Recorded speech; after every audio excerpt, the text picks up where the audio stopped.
Na katika harakati za funga kazi, Kenya Police FC iliweka historia ama iliandika historia hapo jana kwa kutua taji lao la kwanza kabisa la ligi kuu ya FKF.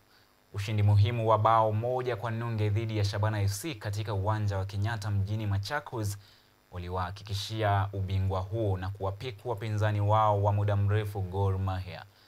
Brian Okoth alifunga bao la pekee la mchezo huo katika dakika ya 77 na kuihakikishia Police FC alama 3 kwenye kibindo.